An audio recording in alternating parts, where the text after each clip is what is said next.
Powerful Posse, and welcome back to my channel, Purple RX. It's Renata, your friendly and resourceful PharmD, here to help you navigate this health and wellness world, all this vast information to figure out what works for you, because not everything is for you, and you aren't for everything. You know what today is. It's Monday, so we're going to get into Mineral Mondays, and today we're talking about copper. Copper is something you probably don't think it's a mineral that you need, but when you go around and you see those new things like the copper strips people are wearing on their knees and on their elbows and on their shoulders, that is telling you that copper is an essential mineral that is needed for your body and that is needed for you for your joints and for a lot of other things. Copper is a cofactor of several enzymes, usually called coproenzymes, and they're involved in energy production, iron metabolism, making connective tissues, and making neurotransmitters, which are basically at the end of neurons for messaging to your brain, muscles, tissue, everything, just about everything in your body. And the coproenzyme, or the cofactor, which is queruloplasmin, is a cofactor, and it plays a role not only in the iron metabolism,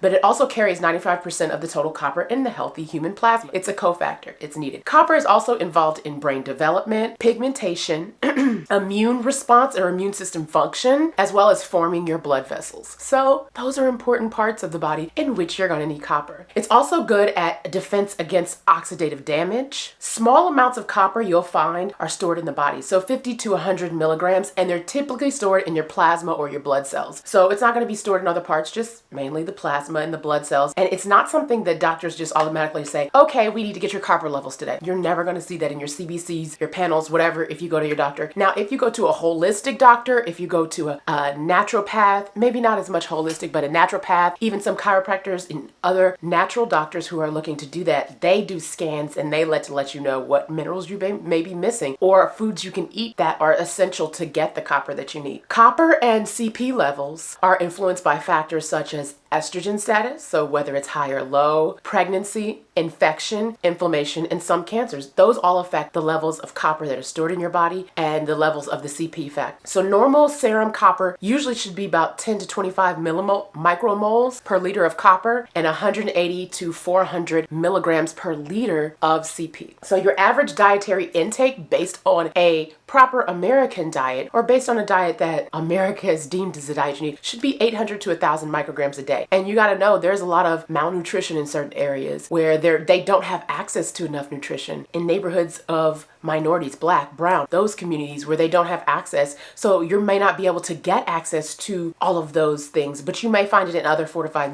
foods and other things. So from the top to the bottom, the top is going to have the highest level of copper in it, and the bottom is going to be the lowest level of copper. So you'll find it in beef liver, oysters, unsweetened baking chocolate, dark chocolate, shiitake mushrooms, cashews, crab, sunflower seeds, turkey giblets, giblet gravy, add to giblet gravy, raw firm tofu, chickpeas, Atlantic salmon, wild caught, I can't speak today, whole wheat pasta, avocado, spinach, dried figs, cooked asparagus, ground turkey, like I said, sesame seeds, actually I didn't say that, ground turkey, sesame seeds, tomatoes, apples with the skin, that's why it's important to eat your fruit with a lot of your skin on it, even eating the skin of an orange, that's healthy. Clean your fruit though. And low-fat Greek yogurt. Now, deficiency, it's usually uncommon in humans due to like dietary intake. We're going to get a lot, so you're not really going to see it in the human population. We're going to be like, oh, they've got a copper deficiency. Nobody really knows that. But you could see some side effects in certain things where people have certain issues, like you see those in sports, or maybe their copper uses, they're getting a lot of copper use because they're in sports and their tissues and stuff are getting made and broken down a lot in certain areas like that. So you might see it in certain things as osteoporosis. So based on the studies, effects include anemia, hypopigmentation, high cholesterol, connective tissue disorders such as lupus and rheumatoid arthritis, osteoporosis, and other bone defects. You'll also have an abnormal lipid metabolism, ataxia, which is like poor involuntary movement of muscles, and increased infection risk. So most people that are at risk for inadequacy usually has to do with like intestinal malabsorption or poor absorption. Same thing. Has to do with some kind of poor intestinal absorption, because it's mainly absorbed in, I want to say, the lower intestines, in the upper part of the lower intestine. So celiac disease, those are going to have intestinal malabsorption, so you'll get a malabsorption of copper. There's a rare disease called Menkes disease, and it's usually in babies, younger population. Most of them don't live till 3 if it's untreated. So they'll have a rare intestinal absorption.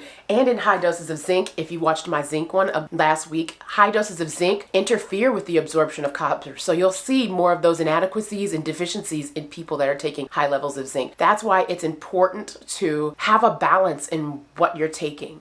And not just take it to prevent, like in the situation that we're in right now with COVID, being like, well, let me just stock up on taking a whole bunch of zinc and a whole vitamin D3. Yes, vitamin D3 is essential. Are you taking enough? Are you getting enough? Those are things that you need to find out, or those are things that you need to pay attention to. And you can overdo some minerals, but that also has to do a lot of times with maybe dysfunctions in the absorption or dysfunctions in excretion. Because a lot of times copper really doesn't get low because it's excreted in bile as well as in urine. So if it's excreted in both ways, you really shouldn't have to worry about an overdose in a naturally balanced body, but you don't want to continually give yourself a high dose or overdo it for yourself. So low copper, most time you're not going to see copper supplementation. You will find it naturally in foods. You'll find it in very few places in copper that I've seen. So low copper has been seen to lead to like changes in blood lipid levels, making it a risk factor in cardiovascular disease. And of course, when they say that, we haven't seen enough studies, or we haven't seen studies are going to be not as consistent. And that's going to happen. When you get into the herbal natural community, nothing should be fully consistent because everybody's body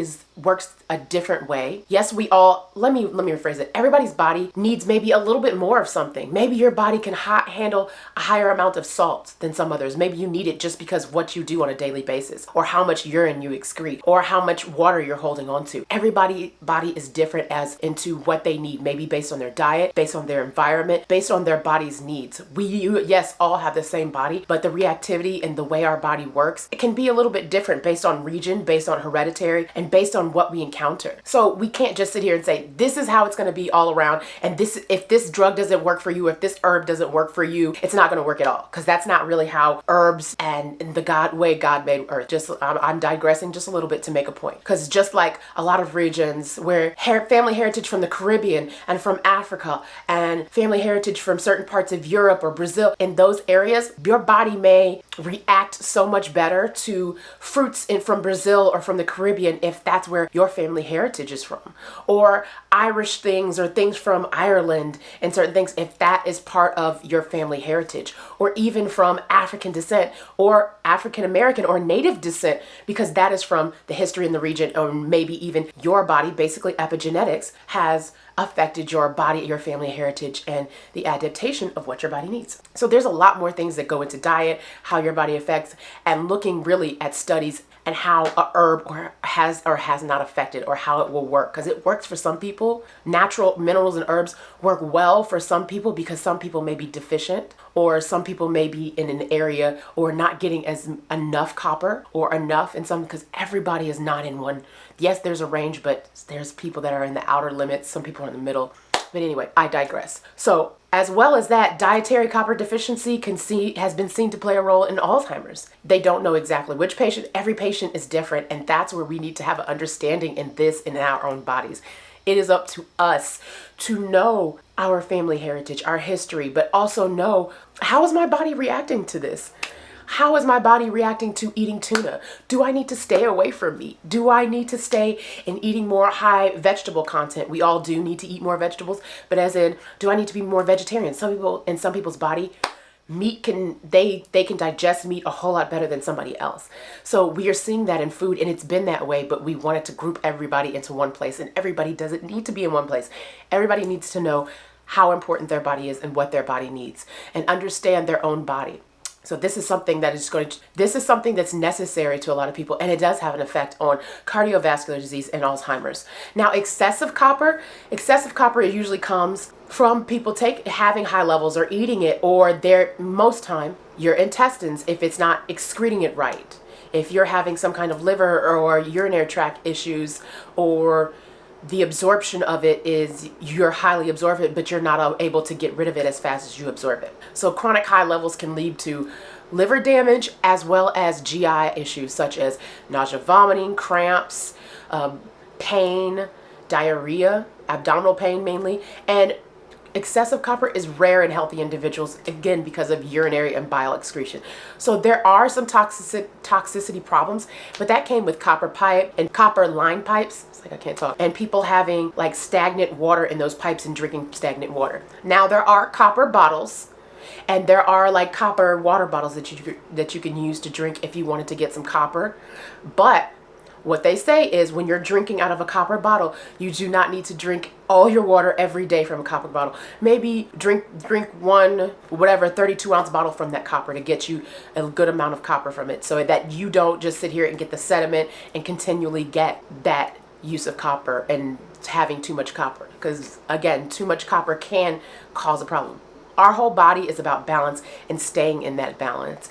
And if you're giving it too much, it's going to do its best to get rid of that too much. But we also want to help it out by knowing what affects us, knowing how to use minerals properly, how to access minerals properly when things are a hot trend, how to not get caught up in that hot trend and know, okay, this may be too much for my body. My body doesn't react well to that. And that is what this whole journey is about when it comes to finding out what works for our body. Somebody could eat tuna all day and not get headaches or not have too much mercury and then not really show signs or be that much on their body, and their body may be able to break it down and excrete it. And then you could eat it and you get headaches and it bother you and you have and it just could be the region you're getting yours from.